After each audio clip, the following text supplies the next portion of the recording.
Hello, আসসালামু আলাইকুম। সবাই কেমন আছেন? আশা করি সবাই অনেক ভালো আছেন। নতুন আরেকটা শর্ট ভিডিও নিয়ে হাজির হলাম।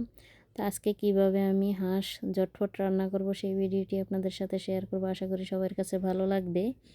তো এখানে আমি একটা হাঁস নিয়েছি। হাঁসটা ফ্রোজেন ছিল। আমি দোকান থেকে পুড়িয়ে কেটে নিয়ে এসেছি এবং ওরা যেভাবে কেটে দিয়েছে ওটাই আমি এখন ধুয়ে পরিষ্কার করে নিয়েছি। আমি আর বাসায় এটাকে কোনো কাটাকাটি করিনি। পিসগুলো একটু বড়, এই আর কি। তো চুলায় অলরেডি আমি ফ্রাই প্যান বসিয়ে দিয়েছি, তেল দিয়ে দিলাম এবং পেঁয়াজও দিয়ে দিয়েছি। এখন এটাকে একটু ভালো মতো ভেজে নিব। চুলাটা অন করে নিয়েছি। আর এখানে আমি ফ্রোজেন আদা রসুন পেস্ট ওটা দিয়ে দিলাম। এটা এখন পেঁয়াজের সাথে ভালো মতো মিশিয়ে নিব।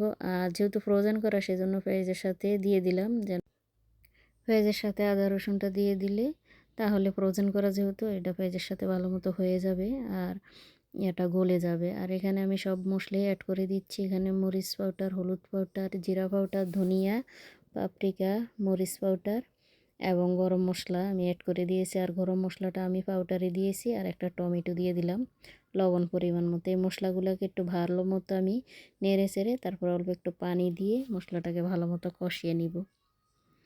তো এখন আমি ঢাকনা দিয়ে ঢেকে দিব। মশলাটা ভালো মতো কষানো হয়ে গেলে তারপর মাংসটা অ্যাড করে দিয়ে দিব। তো মোটামুটি মশলাটা কষানো হয়ে গেছে। এখন মাংসগুলো আমি দিয়ে দিচ্ছি। আর এই হাঁসটা একদমই ঝটপট রান্না করা যায় আর এটা সিদ্ধ হয়ে যায় খুবই তাড়াতাড়ি। আমাদের বাংলাদেশের হাঁস যেগুলো দেশি হাঁস ওগুলো একটু টাইম লাগে। আর এখানকার হাঁসগুলো আমি জানি না, এগুলো তো দেশি না, এগুলা কি হাঁস বলে তাও জানি না। কিন্তু হাঁসটা খেতে মোটামুটি ভালোই লাগে, খারাপ না, কিন্তু রান্না হয়ে যায় খুবই ঝটপট।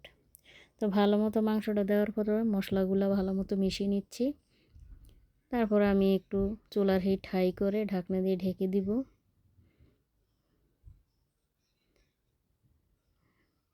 এখন ঢাকনাটা তুলে আমি আবারও নেড়ে দিচ্ছি মাংসটাকে। এই মাংসর পানি যেটা উঠেছে ওটার মধ্যে আমি মাংসটাকে ভালো মতো কষিয়ে রান্না করে নিব। তা আবারও ঢাকনা দিয়ে দিচ্ছি।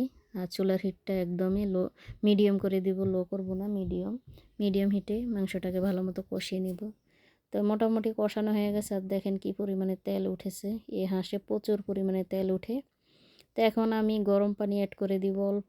আর যেহেতু আমি এটা মাখা মাখা করে রান্না করব, ঝোল বেশি দিব না, সেজন্য পানির পরিমাণটা একটু কম দিব।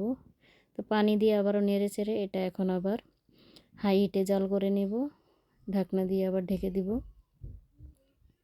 আর এই হাঁসের মাংসটা খিচুড়ি দিয়ে খেতে অনেক ভালো লাগে। যেহেতু এখন ঠান্ডা সেজন্য এরকম হাঁসের মাংস রান্না করে খিচুড়ি দিয়ে আপনারা খেতে পারেন।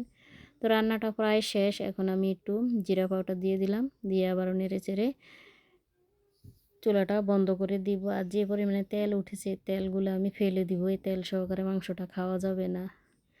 এই হাঁসে প্রচুর পরিমাণ তেল উঠে। তো ভিডিওটি বেশি লম্বা করব না, এখানেই শেষ করলাম। আল্লাহ হাফেজ।